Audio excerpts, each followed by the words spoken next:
Vení a mí, dice el Señor, a todo aquel que trabajado y cargado tenga sed. Escucha la invitación de Jesús, ofreciendo la salvación.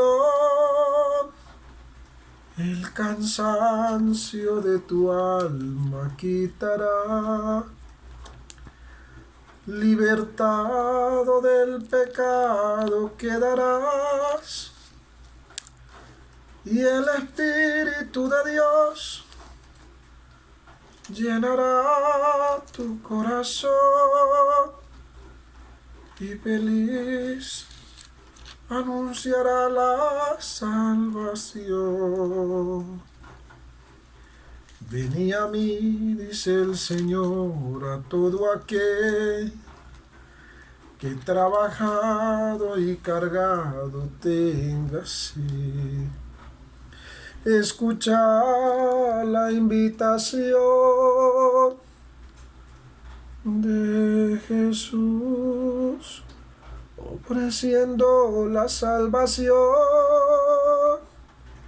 El cansancio de tu alma quitará, libertado del pecado quedarás, y el Espíritu de Dios llenará tu corazón, y feliz anunciará la salvación. He terminado mi carrera, he guardado la fe. Estas palabras quiero oír de mi Señor. Bueno, ahora hemos cantado mucho, pero estamos en esta serie de astrobiología, ¿verdad? De astrobiología, en donde, bueno, hay que dedicar un tanto a la oración y dar gracias por la vida, por la salud, por tantas cosas buenas que hemos pasado. Hoy vamos a hacer lectura de un libro que tiene un tanto de todo. Tiene astronomía, tiene astrología, habla del cosmos, habla de los planetas, de las visiones, de los sueños, de todo lo que les he ido explicando en las anteriores series. Recuerden que este es un espacio académico, un tanto dedicado a la libertad de culto, a la religión, a dar gracias ante todo.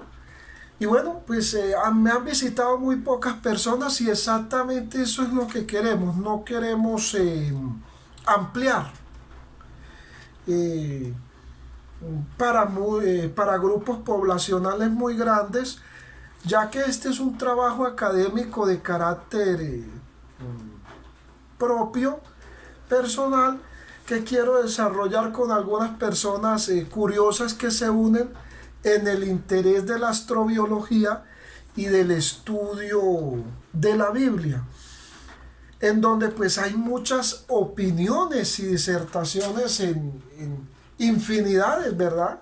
Y hay grandes expertos y personas que conocen del tema, pero nos hemos querido acercar, es decir, hemos querido mirar de cerca el estudio de la Biblia y comprenderlo desde muchos puntos de vista.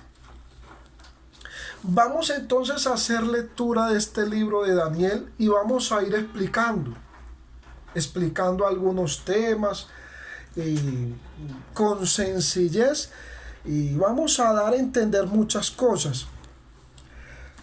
Lo primero es que el libro de Daniel es profético, es decir, es un libro que habla de la profecía. ¿Qué es la profecía? La profecía es la revelación, que es parte de lo que se ha perdido hoy. Porque hay muchos que están preocupados por lo que va a ser hoy, por el presente, por lo que ya han conseguido, por lo que se ha obtenido, por las metas que se han logrado, ¿verdad?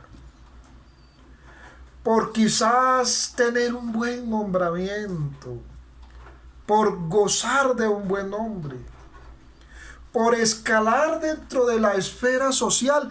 Y eso es normal porque eso hace parte de la vida.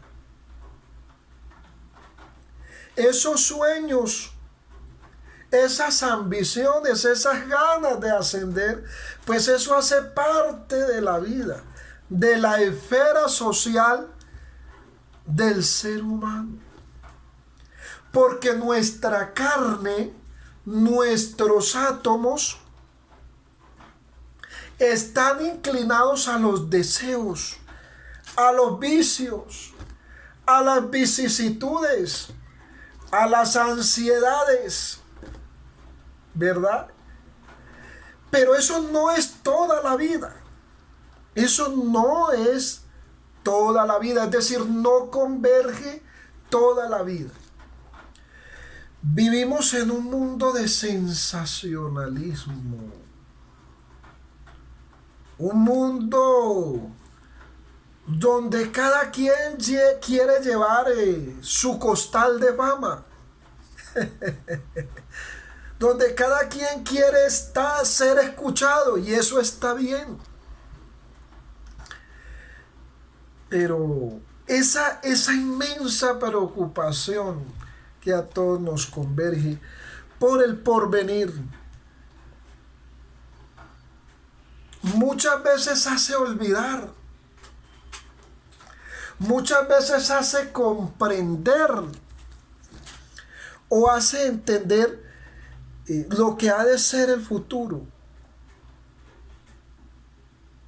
Nunca antes la historia de la humanidad había estado en una incertidumbre como lo está ahora. Nadie está seguro. Nadie está totalmente seguro. Dependemos del ahora. Pero el ahora tampoco es seguro por el cambio climático, por los desastres, por los conflictos, por las guerras. Y cada minuto que se vive es un don del Creador, es un don de la vida. En el año tercero del reinado de Joacim, rey de Judá, vino a Nabucodonosor, rey de Babilonia, a Jerusalén, y la sitió. El pueblo hebreo fue uno de los tantos pueblos que vivió bajo la esclavitud.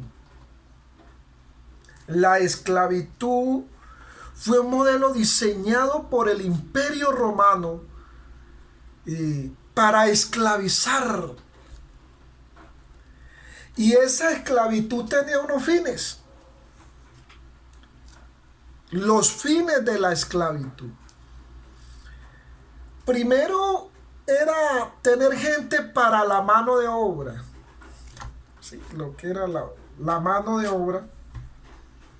Las pirámides egipcias fueron construidas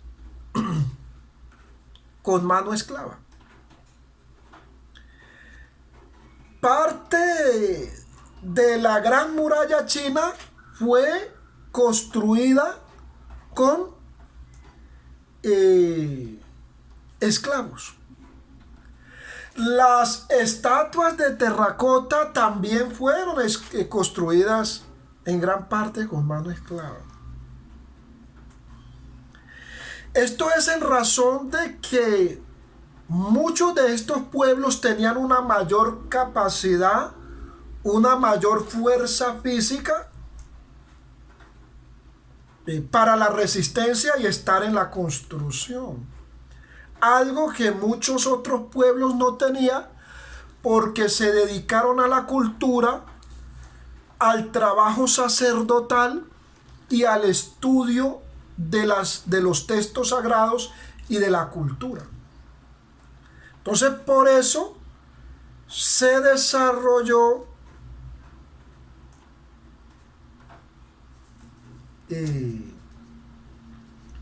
lo que fue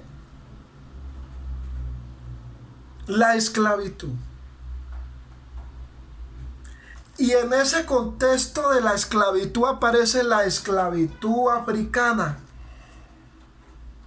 que eso tiene otra parte que luego más adelante lo vamos a explicar. Porque las negritudes tenían una fuerza especial. Es decir, tienen más resistencia física, tienen mayor capacidad para cargar y para muchas otras cosas que el blanco. Esto se ha querido negar desde lo académico, pero es una realidad. Las negritudes tienen una capacidad y una resistencia física mucho mayor. Pero ahí está un capítulo que lo vamos a ver en la historia del África más adelante, en donde la esclavitud tenía unos fines. La esclavitud babilónica, por ejemplo, que fue la de Nabucodonosor, tenía los fines de construir los jardines colgantes de Babilonia. Unos jardines que eran supremamente hermosos. Estaban cerca del río Éufrates, del río Tigris, y los cargaban aguas desde estos ríos y los echaban sobre estos jardines. Pero también se hacían construcciones. La estatua de Nabucodonosor, los castillos.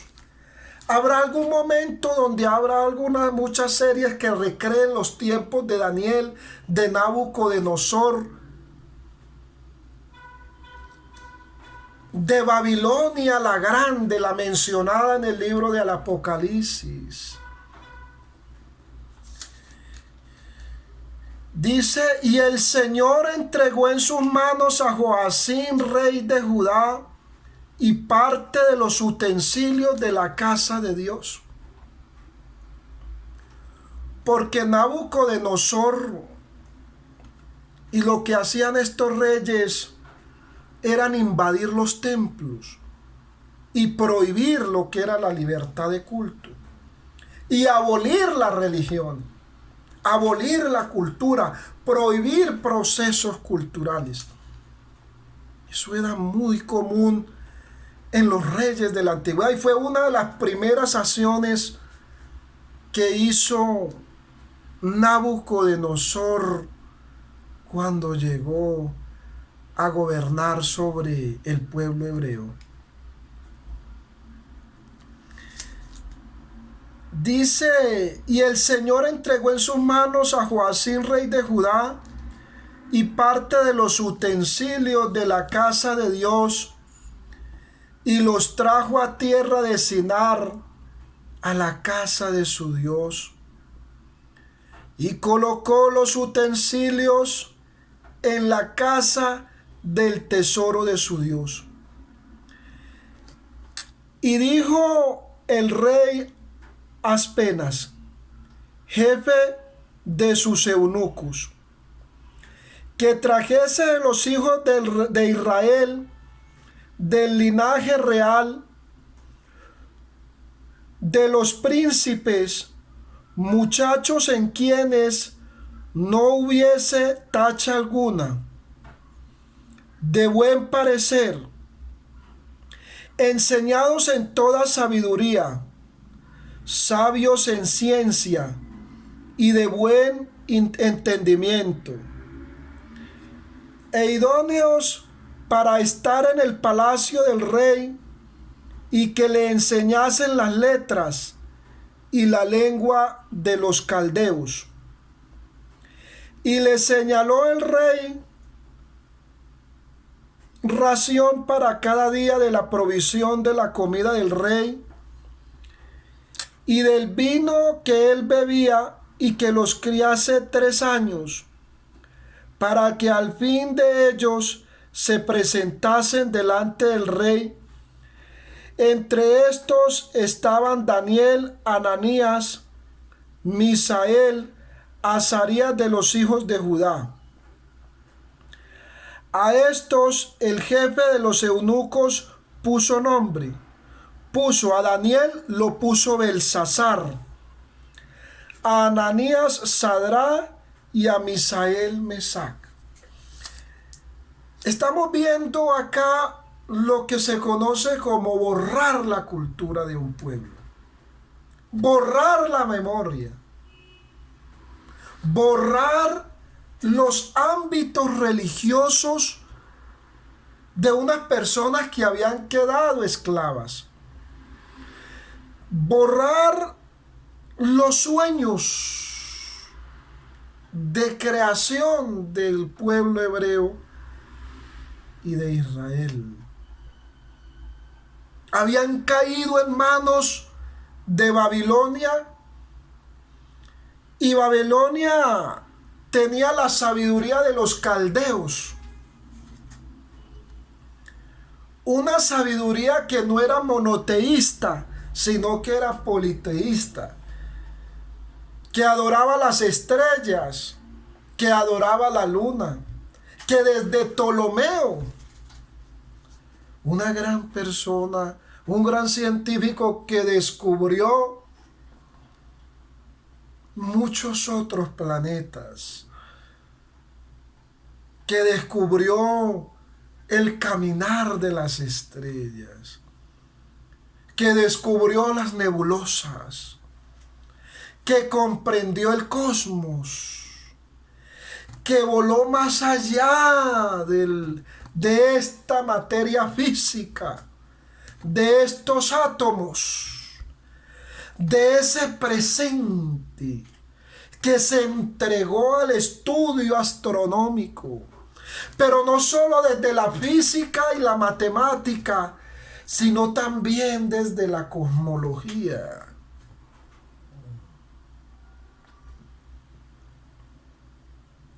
El rey quería que llegaran unas personas del pueblo hebreo y que estas personas fueran preparadas con la sabiduría de los caldeos. Y ahí les dejo esta tarea: estudiar la civilización de los caldeos. El objetivo era borrar todo el conocimiento, todo lo que ellos habían aprendido del pueblo hebreo, es decir, borrar la memoria.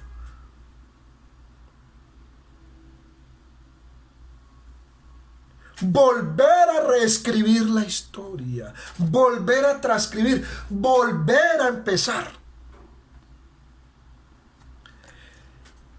Pero mire lo que pasó acá. Dice: y Daniel propuso en su corazón no contaminarse con la porción de la comida del rey, ni con el vino que él bebía. Pidió por tanto al jefe de los eunucos que no lo obligase a contaminarse.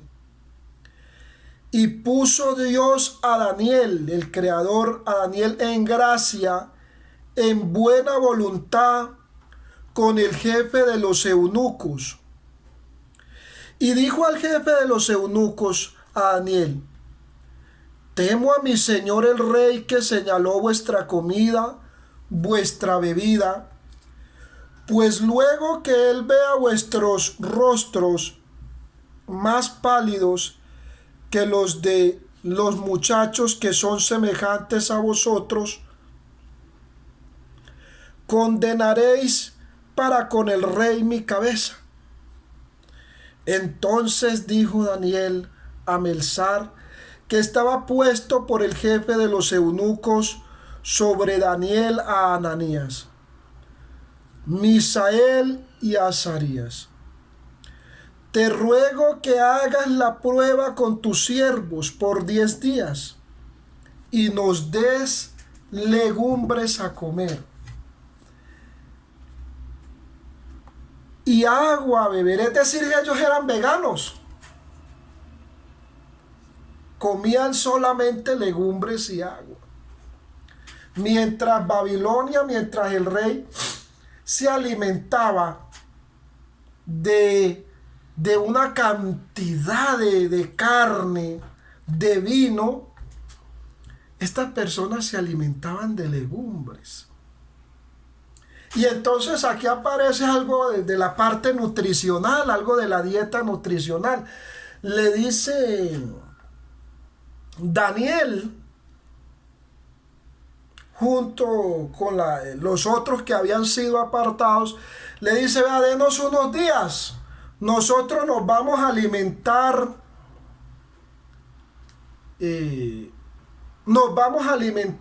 solamente de legumbres, y ya ustedes van a mirar quién está mejor, cómo nos va, si le va mejor a ellos o nos va mejor a nosotros, vamos a ver. Cierto, dice así. Entonces, te ruego haga la prueba por 10 días y nos den legumbres a comer y agua a beber. Compara luego nuestros rostros con los rostros de esos muchachos que comen de la ración de la comida del rey, y haz después con tus siervos según veas. Es decir, hagamos esta prueba. Vamos a ser veganos, vamos a ser vegetarianos por un tiempo y luego usted va a hacer esa comparación.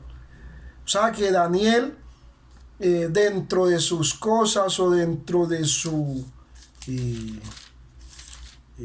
dieta, era vegetariano y no quiso consumir la proteína que le ofrecía el rey. Así pues, Melzar se lleva la porción de la comida de ellos y el vino que habían de beber, y los daba las legumbres. A estos 4 muchachos Dios les dio el conocimiento y la inteligencia en todas las ciencias y las letras.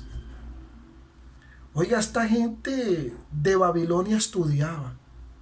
Esto no era que ellos, como hoy, no, era que estudiaban y se formaban en la observación planetaria.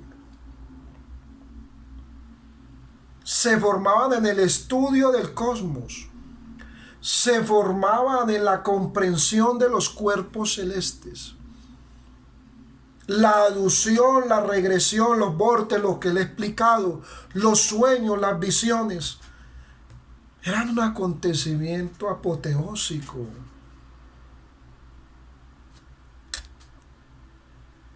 Pasados pues los días, al fin de los cuales había dicho el rey que los trajesen, el jefe de los eunucos los trajo delante de Nabucodonosor.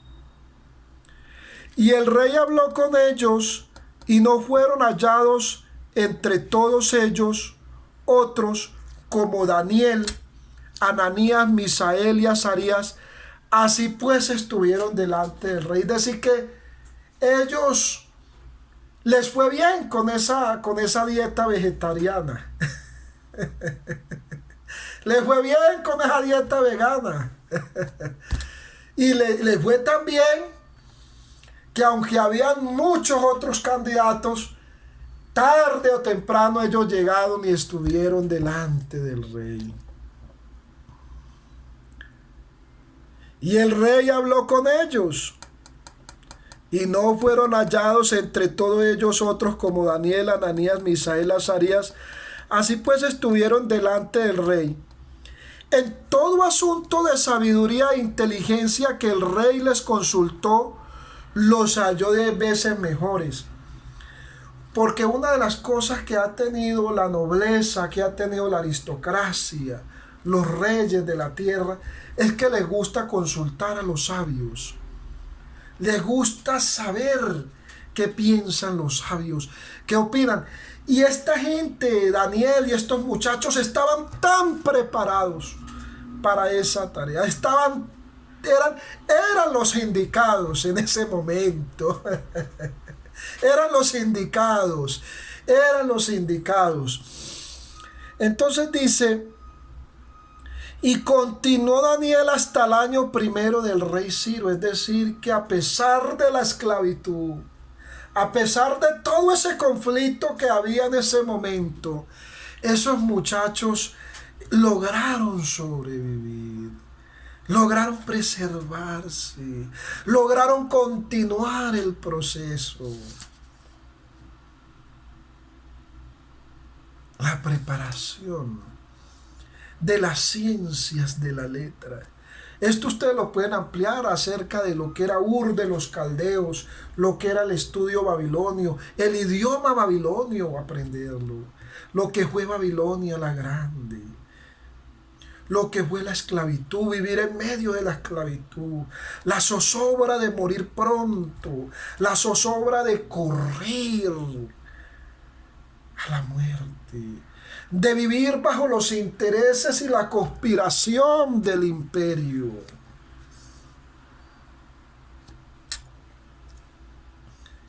En el segundo año del reinado de Nabucodonosor, tuvo Nabucodonosor sueños, y se perturbó su espíritu, y se le fue el sueño. O sea, fue un sueño terrible. Fue un sueño conmovedor. Hay sueños de sueños. Y a veces uno sueña, pero hay sueños de sueños. Este sueño lo perturbó a él. Casi que fue una pesadilla. Hizo llamar el rey a magos. Ay. Tengo el gato aquí.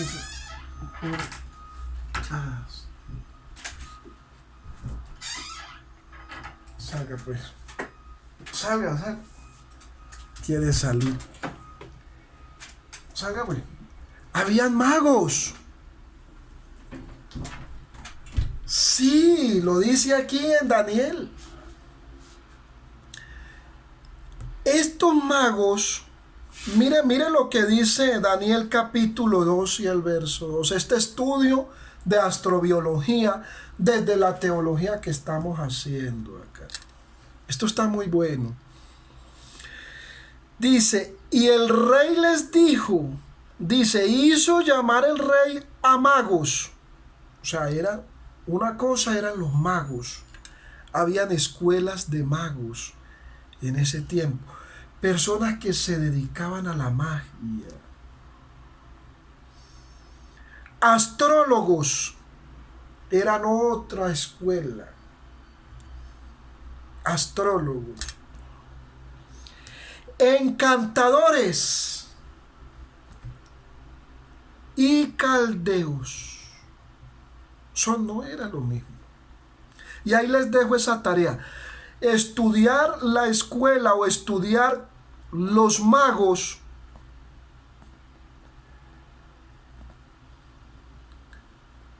los astrólogos o astrólogas o magas o encantadores y encantadoras de ese tiempo. Aquí les voy a dar unas pequeñas pistas. Fíjense, los magos de ese tiempo, la magia siempre iba relacionada con la alquimia y tenía un tinte de oscuridad. Lo que eran conjuros, oraciones. Esa era la magia. Tenía un tinte de oscuridad. Dentro de los magos, la historia, están los duendes, están los gnomos, están los hobbies. En el libro El Señor de los Anillos se muestra lo que es la magia, se muestra un proceso y gran parte de la historia de la magia. Los libros de Harry Potter también narran lo que es algo de la magia, es decir, la magia iba relacionada con una ciencia que es la alquimia, que era convertir ciertos metales o desconvertirlos o transmutar. Esa era la magia.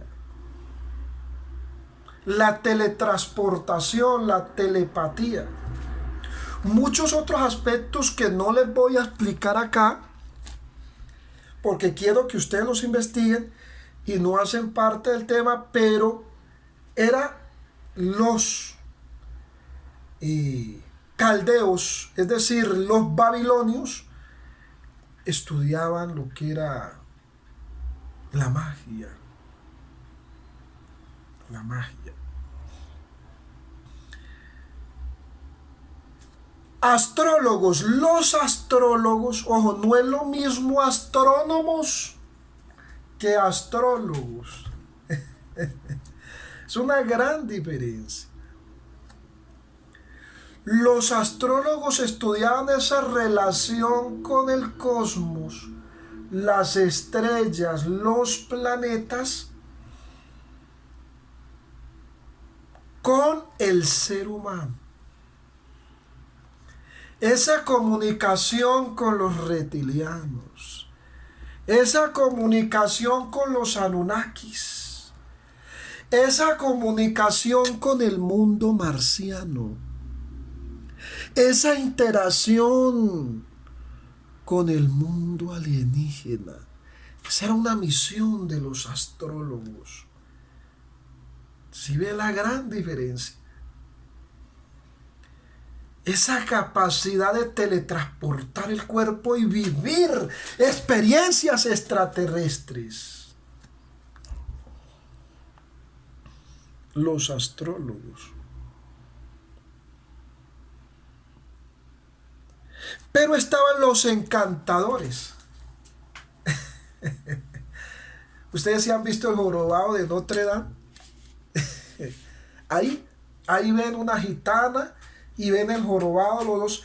Esos son encantadores. El arte del teatro, el arte de la expresión corporal, las artes escénicas, la dramaturgia, la expresión del cuerpo, las activaciones artísticas y todo eso, pues ellos en ese tiempo tenían encantadores. Sí. Ustedes ya miran, lo que ahí están los bufones, que fueron perseguidos en la Edad Media. Los bufones que hacían reír.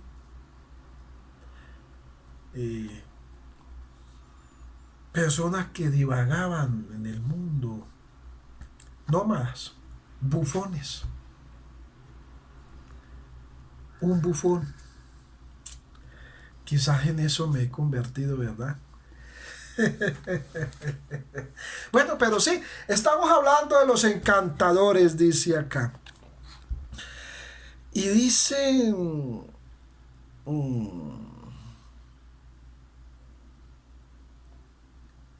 hizo llamada a magos, astrólogos, y caldeos. Decir que los caldeos eran como los científicos locales de ese tiempo, para que le explicasen sus sueños. Vinieron pues y se presentaron delante del rey. Y el rey les dijo: he aquí he tenido un sueño y mi espíritu se ha turbado por saber del sueño. Es decir, quiero entender el sueño. Entonces hablaron los caldeos al rey en la lengua aramea. Ojo, ahí hay una tarea que estudiar y que comprender. Estas personas de la antigüedad hablaban varios idiomas. Algo que está faltando en los estados y en los países de hoy, donde hay dificultad para hablar una segunda lengua, por ausencia de la educación en la segunda lengua, por ausencia de formación en la segunda lengua. Está faltando eso. Pero allí tenían una segunda lengua y era la lengua aramea. Rey, para siempre vive. Di el sueño a tus siervos y te mostraremos la interpretación. La hermenéutica de los sueños. Eso es una habilidad especial que emana del Creador. La interpretación de los sueños. Porque los sueños tienen una interpretación.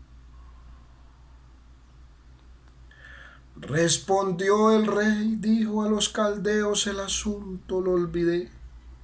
Decir, eso es muy común, que usted sueñe y se le olvide el sueño, pero usted se da cuenta que soñó. Usted se da cuenta, ¿cierto? Usted dice, yo anoche soñé, pero no me acuerdo bien. Me acuerdo de unas pequeñas partes. El asunto lo olvidé. Si no me mostráis el sueño y su interpretación, seréis hechos pedazos y vuestras cabezas serán convertidas en muladares. Es decir, les dijo, me dicen el sueño o van a ser sentenciados a muerte.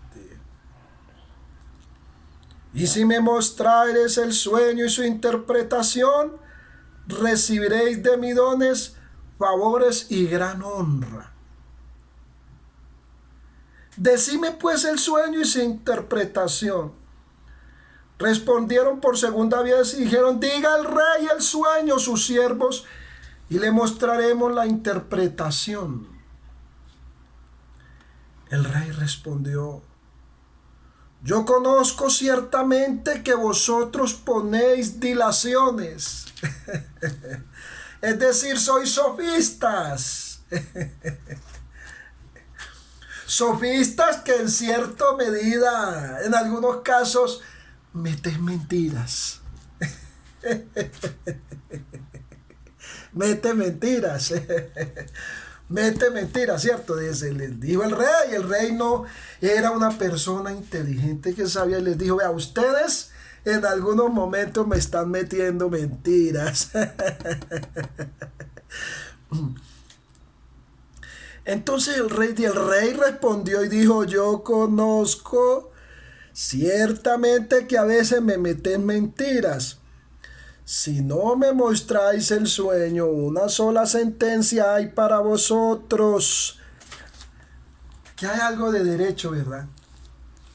Sentencia. Algo que hoy empieza a desaparecer.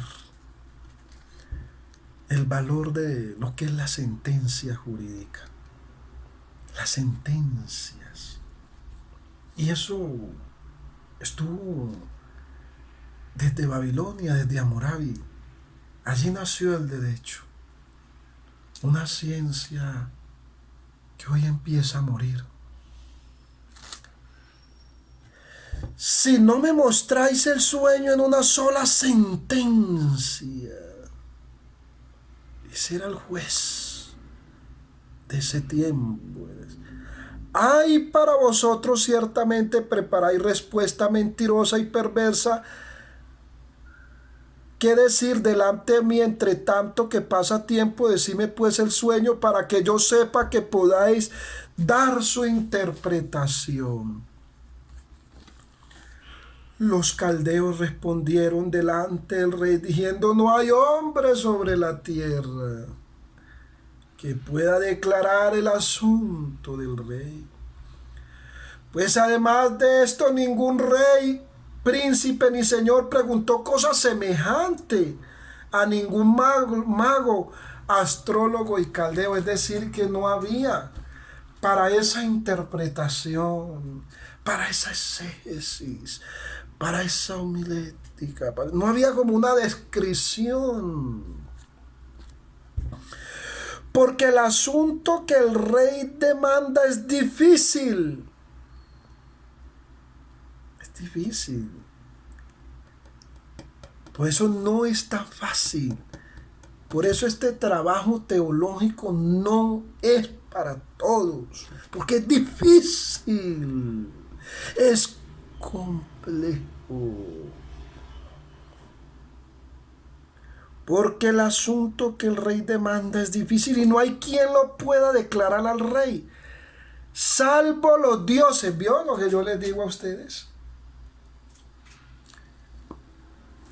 Gran parte de la historia de Babilonia y de los hebreos se debatió entre el monoteísmo y el politeísmo. Algo que vive el hinduismo hoy. El panteísmo. Estos días vamos a ver ciencias religiosas y vamos a estudiar el panteísmo, el budismo, el confucianismo. Pero ellos estaban confundidos, no sabían entregar una respuesta al rey. Por esto el rey con ira y con gran enojo mandó a que matasen a todos los sabios de Babilonia. Fíjese.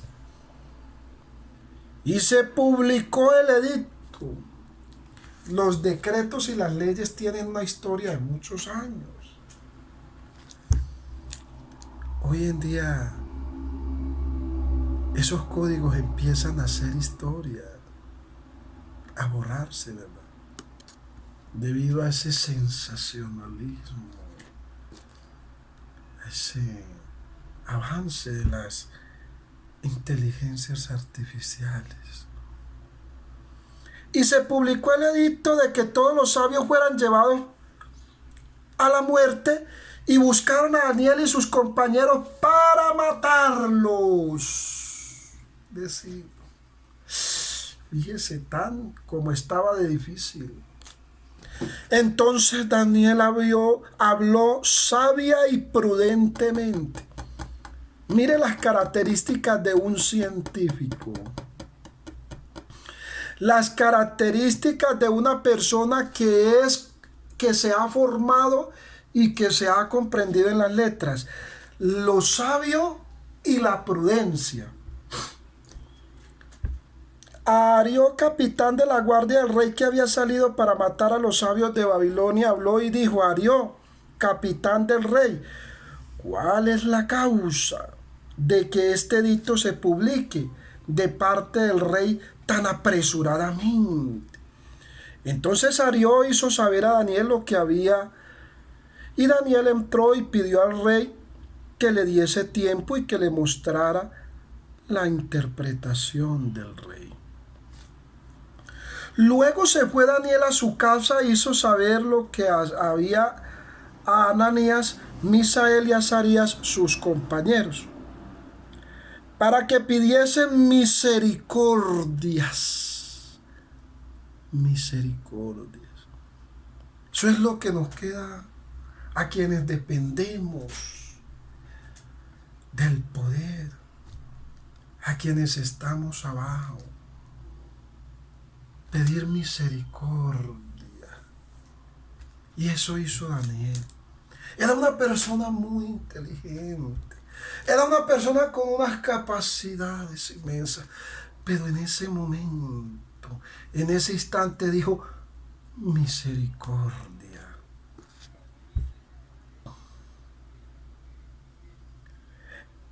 Sobre este misterio, es decir, que era un misterio, a fin de que Daniel y sus compañeros no pereciesen con el otro sabio de Babilonia. Es decir, lo mataban a él, pero luego lo iban a matar a él también. Luego la muerte le iba a llegar a él. Entonces había preocupación. Había preocupación en Daniel. Porque no solo la muerte era para él, sino que quizás era para muchos otros y otras. Y él rogaba alzaba misericordia, pidiendo misericordia. Entonces el secreto fue revelado. Es decir, llegó revelación. En visión de noche. Oiga, mírelo, mire como todo este proceso. El rey tiene ese sueño, es perturbado, pero Daniel tiene una visión. Por lo cual bendijo Daniel al Dios del cielo, el nombre de Dios de los siglos de los siglos, porque suyos son el poder y la sabiduría. Él muda los tiempos y las edades. La historia está dividida en edades y hay que estudiarla. Pero esa preocupación por el presente impide el estudio de las edades. Lo que es la prehistoria, la edad antigua, la edad media, la modernidad, la posmodernidad, el desencanto. Tantos escritores.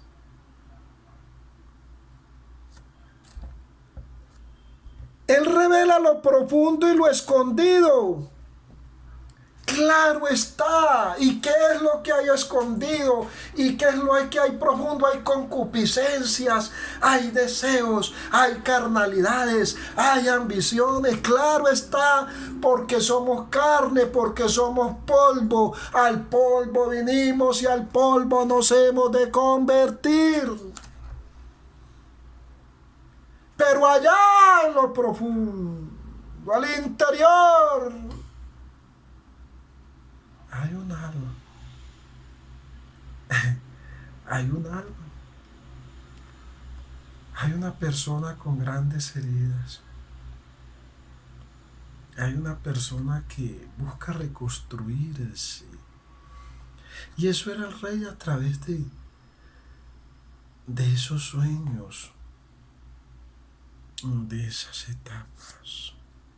A ti, oh Dios de mis padres, te doy gracias y te alabo, porque me has dado sabiduría y fuerza, y ahora me has revelado. Después de esto fue Daniel a Ario, el cual el rey había estado para matar los sabios de Babilonia, y le dijo así: no me mates. Es decir, ya iba a morir. Lo iba a alcanzar la muerte, pero lo salvó. En ese instante se salvó. Dice: no me mates a los sabios de Babilonia, llévame a la presencia del rey y yo le mostraré la interpretación.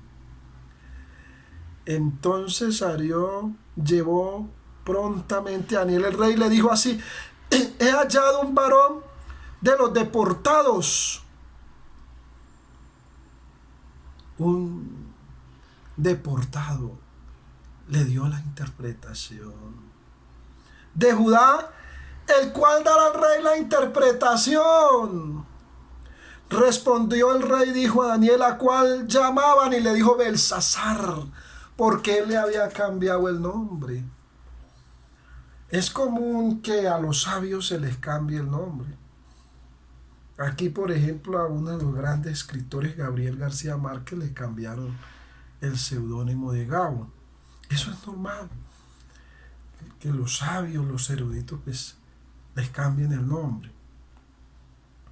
Respondió el rey y dijo a Daniel, cual se llamaba Belsasar, ¿podrás tú hacerme conocer el sueño que vi, su interpretación? Daniel respondió delante del rey diciendo, el misterio que el rey manda, ni sabios, ni astrólogos, ni magos, oiga, ni adivinos, ahí le agregó otro,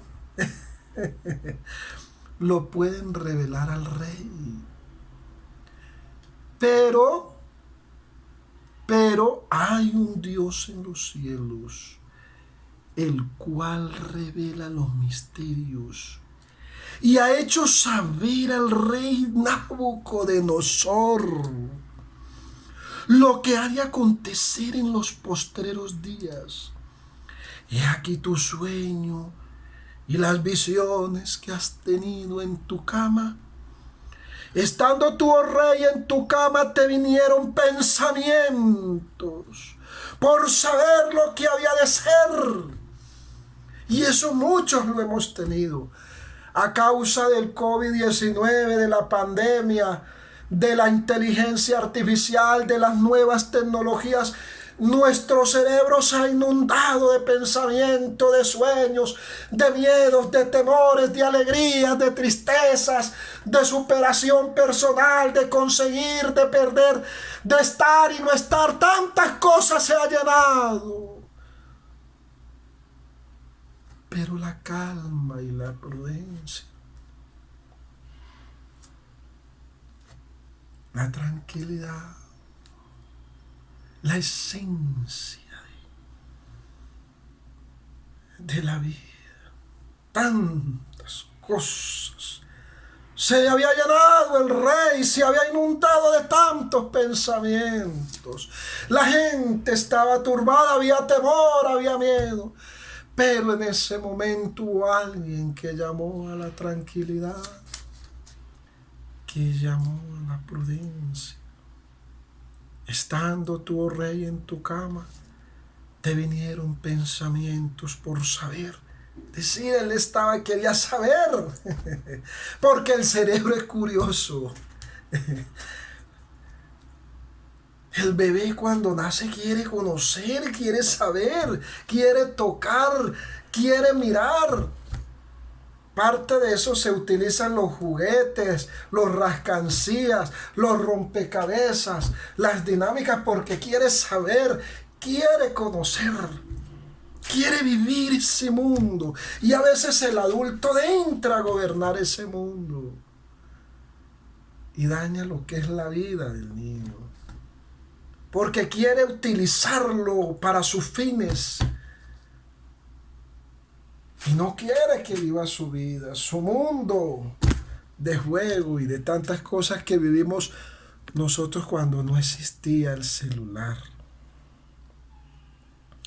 Y a mí me ha sido revelado este misterio no porque a mí me haya más sabiduría, es decir, no porque yo sea el más inteligente o sea el más preparado o me haya formado,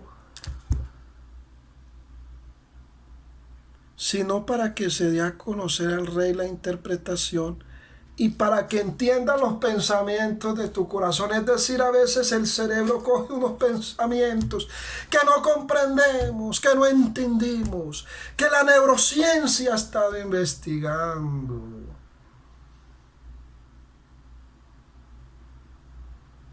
Que la neurología no comprende. Es un mundo nuevo, es una nueva era.